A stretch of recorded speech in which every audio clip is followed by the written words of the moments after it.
Hi friends, nursery classes में स्वागत है। मैं सुनील कुमार। हम मानव उत्सर्जन तंत्र ह्यूमन एक्सक्रीटरी सिस्टम के बारे में पढ़ रहे थे। उसमें आज हम आगे पढ़ने की कोशिश करते हैं। तो हम वृक्क जो रीनल है उसके बारे में पढ़ चुके थे। अब उससे आगे हम चलते हैं नेफ्रॉन्स की तरफ। जो नेफ्रॉन्स हम आपके सामने जो ये आपको एक स्ट्रक्चर दिख रही है दोस्तों, ये नेफ्रॉन की स्ट्रक्चर है। तो हम बात करते हैं जो वृक्क होते हैं, वृक्क की संरचनात्मक व क्रियात्मक इकाई दोस्तों नेफ्रॉन होती है। वृक्क होते हैं, वृक्क की संरचनात्मक व क्रियात्मक इकाई दोस्तों नेफ्रॉन होती है। हम नेफ्रॉन होते हैं, नेफ्रॉन को मेनली रूप से दो भागों में डिवाइड करते हैं। एक होता है कॉर्टिकल नेफ्रॉन, एक होता है मेडुलरी नेफ्रॉन। लेकिन हम उससे पहले नेफ्रॉन को मेनली रूप से दो भागों में डिवाइड करके देखते हैं। तो एक होता है ग्लोमेरुलस और एक होता है रीनल ट्यूब्यूल। एक होता है ग्लोमेरुलस, एक होता है रीनल ट्यूब्यूल। तो ग्लोमेरुलस के अंदर ये वाला पार्ट आता है, जबकि जो रीनल ट्यूब्यूल है, रीनल ट्यूब्यूल के अंदर Bowman capsule, PCT, loop of Henle, TCT, ये सभी रीनल ट्यूब्यूल के अंदर आते हैं। ठीक है दोस्तों, हम बात करते हैं सबसे पहले कि जो ग्लोमेरुलस होता है। जो ग्लोमेरुलस होता है ये सामान्यतः एक केशिकाएं होती है, उनका गुच्छा होता है। लगभग 50 केशिकाओं का गुच्छा होता है ग्लोमेरुलस। ग्लोमेरुलस होता है लगभग 50 केशिकाएं होती हैं, उनका क्या होता है दोस्तों, गुच्छा होता है ग्लोमेरुलस। ठीक है, तो ग्लोमेरुलस होता है, इसके अंदर रक्त होता है, वो एफ्लुएंट आर्टियोल से आता है तथा इफ्लुएंट आर्टियोल में जाता है। अतः इस बात से हमें पता चलता है कि एफ्लुएंट आर्टियोल है उसका व्यास होता है वो इफ्लुएंट आर्टियोल से क्या होता है, अधिक होता है। ठीक है, और जो ग्लोमेरुलस होता है और इससे रक्त होता है जो एफ्लुएंट आर्टियोल से इफ्लुएंट आर्टियोल में जाता है। उसके बाद हम पढ़ते हैं रीनल ट्यूब्यूल के बारे में। तो रीनल ट्यूब्यूल में सबसे पहले पढ़ेंगे हम बॉमन कैप्सूल के बारे में।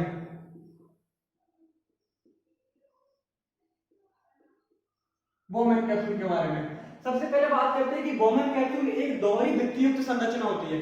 जो बॉमन कैप्सूल आपको दिख रही है, कपनुमा आकृति है, ये एक दोहरी भित्तियुक्त संरचना होती है। तो इसके अंदर क्या होता है, जो इसकी भीतरी भित्ति होती है उसके अंदर प्रवर्तयुक्त पोडोसाइट कोशिका पाई जाती है। इसकी जो भीतरी भित्ति होती है बॉमन कैप्सूल की, उसके अंदर प्रवर्तयुक्त पोडोसाइट कोशिका पाई जाती है। तो इन प्रवर्तयुक्त पोडोसाइट सेल्स होती है, जो पोडोसाइट सेल्स होती है, उनका कार्य क्या होता है, उनका कार्य होता है कि ग्लोमेरुलस होता है उसको बॉमन कैप्सूल के अंदर बनाए रखना। जो ग्लोमेरुलस दिख रहा है आपको, इसको बॉमन कैप्सूल के अंदर बनाए रखना। ठीक है, और जो बॉमन कैप्सूल होता है दोस्तों, ये सल्की उपकला का एग्जांपल है। किसका? सल्की उपकला का एग्जांपल है। इसके बाद बात करते हैं हम पीसीटी के बारे में। पीसीटी ये ब्रश बॉर्डर, पीसीटी ये वाला पार्ट होता है, ये ब्रश बॉर्डर सरल घनाकार उपकला का एग्जांपल है। और लगभग 80% रीऑब्जर्वेशन या पुनरावलोकन लगभग पीसीटी के अंदर होता है। 80% पुनरावलोकन होता है वो पीसीटी के अंदर होता है। पीसीटी के बाद में आते हैं Henle loop. Loop of Henle की जो अवरोही भुजा होती है, ये किसके लिए पारगम होती है दोस्तों, ये जल के लिए पारगम होती है केवल, अर्थात इससे केवल जल ही आर पार जा सकता है। जबकि जो इसके बाद आते हैं अपन लूप ऑफ हेनले की आरोही भुजा, जो आरोही भुजा होती है वो NaCl के लिए पारगम होती है, अर्थात इससे जो लवण होते हैं वो ही आर पार जा सकते हैं। इसके बाद में बात करते हैं अपन डीसीटी के बारे में। तो जो डीसीटी होती है, डीसीटी क्या होती है कि बात करते हैं, डीसीटी भी घनाकार उपकला का एक एग्जांपल होती है। और डीसीटी के अंदर क्या होता है कि जो मूत्र होता है, मूत्र का जो निर्माण होता है, डीसीटी जो मूत्र होता है उसको किसमें छोड़ते हैं, संग्रहण नलिका के अंदर। और जब मूत्र संग्रहण नलिका के अंदर आ जाता है तो वो कंप्लीट एक उत्सर्जी पदार्थ माना जाता है। ठीक है, और डीसीटी भी क्या करती है, जल का पुनरावशोषण करती है तथा मूत्र का सांद्रण करती है। जल का पुनरावशोषण तथा मूत्र का सांद्रण करती है।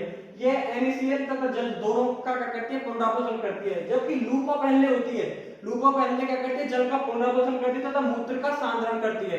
इसलिए क्या होता है कि जो लूप ऑफ हेनले है,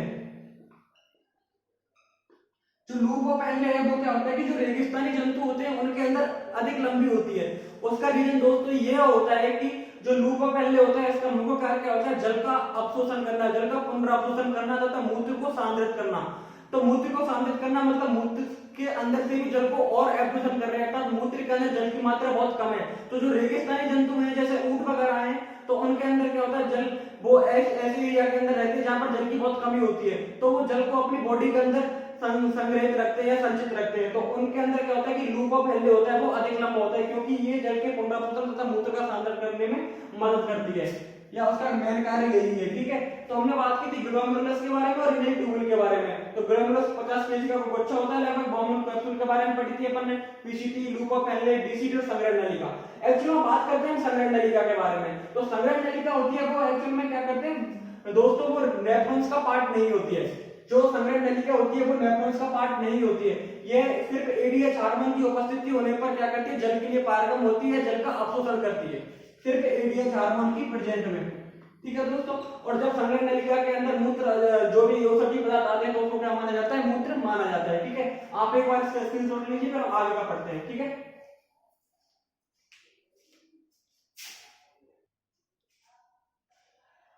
तो दोस्तों हमने जैसे हमने आपको बताया था कि नेफ्रॉन मेनली रूप से दो भागों में विभक्त होता है, एक होता है कॉर्टिकल नेफ्रॉन और एक होता है मेडुलरी नेफ्रॉन। ठीक है, तो हम बात करते हैं कि कॉर्टिकल नेफ्रॉन और मेडुलरी नेफ्रॉन है उनमें क्या क्या डिफरेंस है। ठीक है, तो जो टोटल नेफ्रॉन होते हैं उनका लगभग 80 से 85% कौन से नेफ्रॉन होते हैं, कॉर्टिकल नेफ्रॉन होते हैं, जबकि मेडुलरी नेफ्रॉन होते हैं वो लगभग 15 से 20% होते हैं। ठीक है, और जो कॉर्टिकल नेफ्रॉन होते हैं दोस्तों उनके अंदर बासा रेक्टा एब्सेंट होती है, जबकि जो मेडुलरी नेफ्रॉन होते हैं उनके अंदर बासा रेक्टा प्रेजेंट होती है। जो कॉर्टिकल नेफ्रॉन होते हैं उनके अंदर लूप ऑफ हेनले होता है, जो हेनले का लूप है वो छोटा होता है, जबकि मेडुलरी नेफ्रॉन होते हैं उनके अंदर जो लूप ऑफ हेनले है वो बड़ा होता है।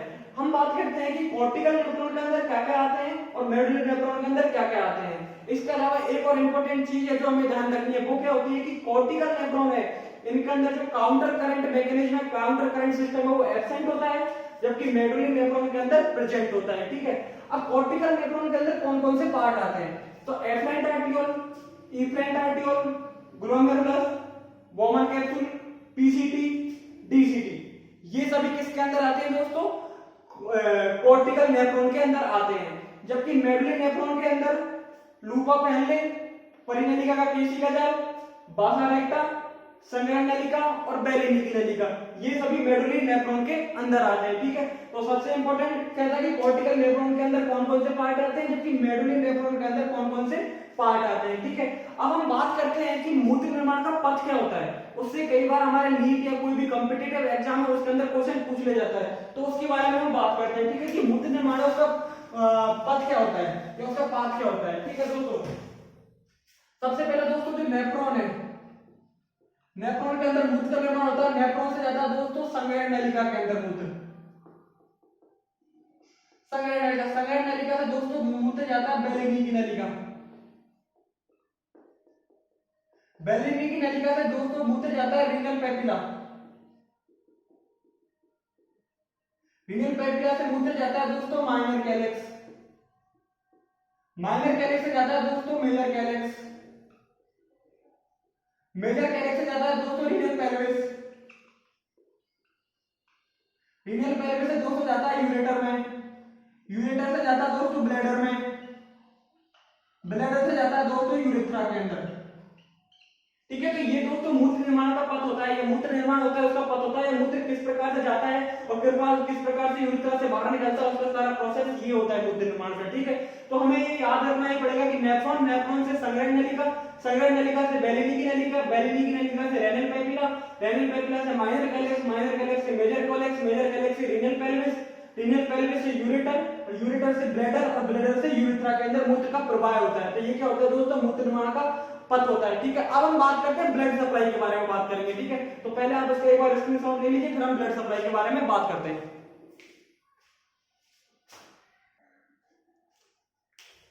हाय फ्रेंड्स, ये हम अभी बात कर रहे थे आपको ब्लड सप्लाई के बारे में, जो मानव उत्सर्जन तंत्र है उनके अंदर जो ब्लड सप्लाई कैसे होती है उसके बारे में हम आपको बता रहे थे। ठीक है, तो ब्लड सप्लाई का ये पथ है। हम बताते हैं कि सबसे पहला ब्लड होता है हमारा जो महाधमनी, महाधमनी से ब्लड जो ब्लड होता है हमारा जाता है किसमें, रीनल आर्टरी के अंदर, रीनल आर्टरी से जाता है दोस्तों लेवर आर्टरी के अंदर, लेवर आर्टरी से जाता है आर्क्यूट आर्टरी के अंदर, आर्क्यूट आर्टरी से फिर जाता है दोस्तों नेफ्रॉन के अंदर। तो नेफ्रॉन के अंदर क्या होता है दोस्तों, ये एफरेंट आर्टियोल, एफरेंट आर्टियोल से जाएगा ग्लोमेरुलस के अंदर, और ग्लोमेरुलस से जाता है इफरेंट आर्टियोल के अंदर, इफरेंट आर्टियोल से जाता है दोस्तों जो ब्लड होता है वो परिनलिका केशिका जाल के अंदर, जो परिनलिका केशिका जाल होती है जो किसका भाग होती है, मेडुलरी नेफ्रॉन का भाग होती है।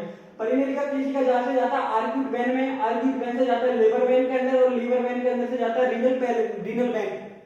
ठीक है, रीनल वेन से जाता है दोस्तों इंफ्रेड वेना कावा। तो ये क्या होता है, ब्लड जो ब्लड सप्लाई है उसका एक पाथ होता है, जिससे कई बार क्वेश्चन पूछा जा चुका है, जैसे नीट के अंदर ये क्वेश्चन पूछा जा चुका है, आर्क्यूट आर्टरी, ब्लड सप्लाई के पथ में आर्क्यूट आर्टरी जो आती है इसके बारे में भी नीट के अंदर क्वेश्चन पूछा जा चुका है। ठीक है, तो इंपॉर्टेंट ये है कि जो ब्लड सप्लाई होती है, यहाँ पर ब्लड सप्लाई होती है उसके अंदर जो इफरेंट आर्टियोल है, इफरेंट आर्टियोल एक ऐसा वो है जो केशिका से ही प्रारंभ होता है और केशिका पर ही समाप्त हो जाता है, इफरेंट आर्टिकल होता है। ठीक है, इसके अलावा हम बात करते हैं एक जो मेडुलरी नेफ्रॉन होते हैं, जो मेडुलरी नेफ्रॉन होते हैं उनको जस्टर ग्लोमेरुलर नेफ्रॉन भी कहते हैं। जो मेडुलरी नेफ्रॉन होते हैं उनको जस्टर ग्लोमेरुलर नेफ्रॉन भी पाए जाते हैं। उनके अंदर एक जेजी उपकरण पाया जाता है, जेजी उपकरण पाया जाता है। तो जेजी उपकरण होता है ना, ये इफरेंट आर्टिकल में कुछ विशिष्ट पेशी समूह होते हैं। इफरेंट आर्टिकल होता है उसके अंदर कुछ विशिष्ट पेशी समूह होते हैं जो जेजी उपकरण होते हैं। इनमें क्या होता है कि निष्क्रिय रेनिन उपस्थित होती है जेजी उपकरण के अंदर। ये रेनिन तथा इरिथ्रोपोइटिन हार्मोन स्रावित करते हैं, रेनिन और इरिथ्रोपोइटिन। ये रेनिन तथा इरिथ्रोपोइटिन दोनों हार्मोन्स होते हैं, उनका स्रावित करते हैं कौन सा, जेजी उपकरण, जो कि मेडुलरी नेफ्रॉन का भाग होता है। ठीक है, तो अब इसके बाद में हम जो मूत्र निर्माण की क्रियाविधि है उसके बारे में पढ़ेंगे। आई होप दोस्तों आपको अच्छे से समझ में आया होगा, हमें उम्मीद है, और अच्छे से पढ़ते रहिए और हमारी क्लास लगातार लेते रहिए। Thank you.